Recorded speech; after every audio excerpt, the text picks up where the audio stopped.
Welcome students. Today we will study about a poem from your textbook Bihai. The name of the poem is No Men Are Foreign, composed by James Kirker. The theme of the poem No Men Are Foreign is universal brotherhood, fraternity, equality and oneness. Poet इस poem के द्वारा message देना चाहते हैं कि पूरे संसार में सभी मनुष्य एक समान हैं, इसलिए पूरा विश्व एक ही है। इसमें रहने वाले सभी लोग अलग अलग भाषा, पहनावा, खान पान के बावजूद एक ही हैं, क्योंकि वे सभी एक ही तरीके से जीते हैं और एक ही तरीके से मरते हैं।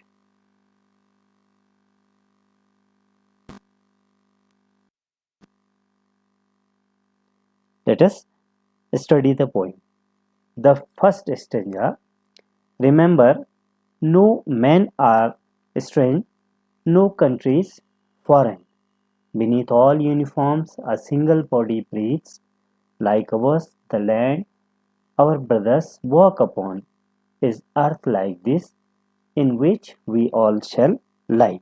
यहाँ पर पोइट कहना चाहते हैं कि रिमेंबर, याद रखिए, नो मैन आर स्ट्रेंज, कोई भी व्यक्ति स्ट्रेंज नहीं है, अजनबी नहीं है, अनयूजुअल नहीं है, और नो कंट्रीज फॉरेन, और कोई भी देश परदेश नहीं है, विदेश नहीं है। Beneath all uniforms, beneath all uniforms under all dresses, एक ही तरह के पोशाक के अंदर, ऑल यूनिफॉर्म, सभी प्रकार की पोशाकों यूनिफॉर्म के अंदर या सभी वेशभूषाओं के नीचे हमारे शरीर के समान अ सिंगल बॉडी ब्रीथ्स, एक ही शरीर सांस लेता है, ब्रीदिंग करता है। Like ours the land our brothers walk upon, और जिस भूमि पर हमारे भाई चलते हैं, the land our brothers walk upon चलते हैं, वह भूमि हमारी पृथ्वी जैसी है। Is earth like this in which we all shall lie, और इस पृथ्वी पर मरने के बाद हम सब दफना दिए जाएंगे। We all shall lie, all will be buried after death, मृत्यु के बाद, मरने के बाद इसी भूमि में, इसी पृथ्वी पे हम सब दफना दिए जाएंगे। तो यहाँ पर पोइट कहना चाहता है। Second stanza, they too aware of sun and air and water, they वे सभी लोग, यानी सभी ह्यूमन बीइंग, सभी मानव, धूप, एयर वायु और वाटर से परिचित हैं, अवेयर हैं। Are fed by peaceful harvest by wars long winter starve, और वे शांति से फसलें उत्पन्न करते हैं, हार्वेस्ट फसल उत्पन्न करना, और उनको एकत्र करते हैं और उनकी उपज द्वारा अपना पोषण करते हैं, feeding. By wars long winter starve, जब लंबे युद्ध चलते हैं, लंबे समय तक युद्ध चलते हैं, तो उसकी लंबी सर्दी में वे भूखे मर जाते हैं, स्टारवेशन, हंगर, भूखे मर जाते हैं। और युद्ध यदि लंबे चलते हैं तो लंबी सर्दी में वे भूखे मर जाते हैं। देयर हैंड्स आर अवर्स, और उनके हाथ हमारे हाथों जैसे ही हैं। And in their lines we read, और उनके हाथों की लकीरों को पढ़िए। A labour not different from our own, तो वे मेहनत करने से बनी है, लेबर करने से बनी है, और हमारे जैसे हाथों से, फ्रॉम अवर ओन, जैसे हमारे हाथ हैं, हमारे हाथ मेहनत करने से जिस प्रकार उस पर लकीरें बने हैं, उसी प्रकार उनके हाथों में भी मेहनत करने से लकीरें बनी हुई हैं। Third stanza, remember they have eyes like ours that wake, याद रखें, रिमेंबर, कि उनकी आंखें भी हमारी आंखों के समान हैं। They have eyes like ours that wake, जो जागती हैं, वेक जागना, और स्लीप, और हमारी तरह वे सोती हैं, यानी हमारी ही तरह से वे लोग जागते हैं और सोते हैं। And strength that can be one by love. और याद रखिए कि लव, प्रेम के द्वारा ही स्ट्रेंथ यानी शक्ति जीती जाती है। In every land is common life. और हर एक देशों में एक ही जैसा, एक कॉमन लाइफ, एक ही जैसा जीवन है। That all can recognise and understand. और उस जीवन को सभी पहचानते हैं, रिकॉग्नाइज करते हैं और उसका महत्व समझते हैं, अंडरस्टैंड करते हैं। और एक ही जैसे जो जीवन है उसको सब पहचानते हैं और उसका महत्व भी समझते हैं। Stranger fourth, let us remember whenever we are told to hate our brothers, it is ourself that we shall dispose, betray, condemn. तो पोइट यहाँ पर कहते हैं कि जब कभी भी हमें अपने भाइयों से घृणा करने के लिए कहा जाता है, हेट करने के लिए कहा जाता है, तो इट इज़ अवर सेल्फ, तो यह हम स्वयं ही हैं जो हम अपने भाइयों को वंचित करते हैं। दैट वी शैल डिस्पोजेज, तो हम स्वयं अपने को अपने भाइयों से वंचित करते हैं। और बिट्रे, स्वयं के साथ विश्वासघात करते हैं, बिट्रे करते हैं। एंड कंडेम, और स्वयं का तिरस्कार करते हैं। Remember we who take arms against each other, याद रखें हम जो एक दूसरे के विरुद्ध हथियार उठाते हैं, तो इससे it is the human earth that we defile, इससे हम मानव जाति की पृथ्वी को गंदा करते हैं।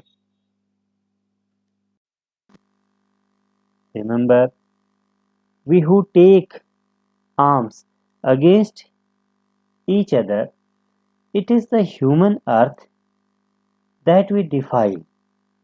और याद रखें हम जो एक दूसरे के अगेंस्ट, एक दूसरे के विरुद्ध आर्म्स यानी हथियार उठाते हैं, तो इससे it is the human earth that we defile, इससे हम ह्यूमन अर्थ को, मानव जाति को की पृथ्वी को गंदा करते हैं। डिफाइल मीन्स मेक डर्टी और pollute. Our hells of fire and dust outrage the innocence of air that is everywhere our own. यानी एयर, वायु पूरे भूमंडल पर एक ही जैसी है। जब हम युद्ध की अग्नि प्रज्वलित करते हैं, our hells of fire, hells of fire means fire cause by war, युद्ध के द्वारा। तो युद्ध, जब हम युद्ध की अग्नि प्रज्वलित करते हैं एंड धूल उड़ाते हैं, and dust outrage the innocence of air, तो हम उस एयर की इनोसेंस को, पवित्रता को प्रदूषित करते हैं, पॉल्यूट करते हैं। Remember no man are foreign and no country is strange. तो याद रखिए कोई भी आदमी विदेशी नहीं है और कोई देश अजनबी नहीं है, स्ट्रेंज नहीं है। तो यहाँ पर ये 5 स्ट्रेंजा हैं जिसमें केवल एक ही मैसेज पोइट देना चाहता है कि पूरी पृथ्वी में सभी लोग एक जैसे हैं, इसलिए हमें मिल करके एक साथ रहना चाहिए, क्योंकि हम एक तरह से जीते हैं और एक ही तरीके से मरते हैं। यहाँ पर एक आपके लिए सॉल्व स्ट्रेंजा दिया गया है, कुछ क्वेश्चंस दिए हैं, उन क्वेश्चंस को समझिए और उनको सॉल्व भी कीजिए। तो फर्स्ट क्वेश्चन है, when are we told to hate our brothers, हमें अपने भाइयों से घृणा करने के लिए कब कहा जाता है? कब कहा जाता है? When we are told to hate our brothers when we take arms against each other, हम जब एक दूसरे के अगेंस्ट आर्म्स यानी हथियार उठा लेते हैं। Second, who tells to do so and why, तो ऐसा करने के लिए कौन कहता है और क्यों कहता है? कौन कहते हैं ऐसा करने के लिए? ऐसा करने के लिए the cruel and selfish rulers tells us to do so to keep their vanity alive, अपने अहंकार को बनाए रखने के लिए जो क्रूअल, निर्दयी और स्वार्थी शासक है, रूलर्स हैं, वो ऐसा कहते हैं। Third, what does the poet say about hating our brothers, कवि किस प्रकार, what does the poet say about hating our brothers, कवि किस प्रकार हमें भाइयों से घृणा करने के विषय में क्या कहता है कवि? तो क्या कहता है? तो यहाँ पर पोइट कहता है कि यदि हम अपने भाइयों से घृणा करते हैं तो हम स्वयं अपने से घृणा करते हैं। तो poet says if we hate our brothers it means we hate our self, we deprive humanity of its true self. It is a sense of betraying and condemning ourselves. तो यह हमारे लिए खुद ही विश्वासघात करने और स्वयं का तिरस्कार करने की भावना जैसा है। Last question, name the poem and the poet. Poem का नाम और पोइट का नाम लिखना है। तो so the name of the poem is no man are foreign and the poet is James Kirkup. तो लास्ट में आपके लिए कुछ क्वेश्चंस दिए हैं और इन क्वेश्चंस को आपको इस पोइम के आधार पर सॉल्व करना है। तो क्वेश्चन नंबर 1 है, how does the poet suggest that all people on earth are the same. Poet किस प्रकार सुझाव देता है कि पृथ्वी पर सभी लोग एक जैसे हैं। तो आपको पता है कि पृथ्वी पर सभी लोग एक जैसे कैसे हैं, क्योंकि उनकी एक सिंगल बॉडी है। तो आंसर लिखा जा सकता है कि all people on earth are the same, they all have a single living body, they live on the same earth, एक ही पृथ्वी पर सभी लोग रहते हैं, and will lie at last on the same earth, और लास्ट में अंत में इसी पृथ्वी पर दफना दिए जाएंगे, इसलिए सभी लोग एक जैसे हैं। Second question, name all the 5 ways in which we all are alike. उन 5 तरीकों के नाम लिखे जिनमें हम एक समान हैं। तो आंसर आपके फर्स्ट स्टेंजा में है। तो 5 तरीके कौन कौन से हैं? Number 1, no man are strange, कोई भी आदमी अजनबी नहीं है। Second, no countries are foreign, कोई भी व्यक्ति, कोई भी देश परदेश नहीं है, country. Third, a single body breathes beneath all uniform, सभी यूनिफॉर्म में, वेशभूषाओं के नीचे केवल एक ही शरीर सांस लेता है। Fourth, the land is the same everywhere, और भूमि सब जगह एक ही है। Last, the land is the same where all shall die, वह भूमि एक जैसी ही है जिस पर मरने के बाद दफनाया जाएगा। तो आंसर ये होगा। Last question, what crime do we commit against nature according to the poet. Poet के अनुसार हम प्रकृति के विरुद्ध क्या अपराध करते हैं, क्या क्राइम करते हैं। तो आंसर होगा कि व्हेन वी बिगिन फाइटिंग, जब हम युद्ध शुरू करते हैं, we make the human earth dirty, तो हम मानव की पृथ्वी को गंदा करते हैं। We violate the purity of air, हम वायु की शुद्धता को प्रदूषित करते हैं। और वी डिस्टर्ब द इकोलॉजी, और वहाँ की इकोलॉजी को, यानी वहाँ के पारिस्थितिकी को हम बिगाड़ते हैं। तो इन तीनों क्वेश्चंस को आप सॉल्व करेंगे। So that's all about the poem. In next video we will discuss about a new topic. Thank you.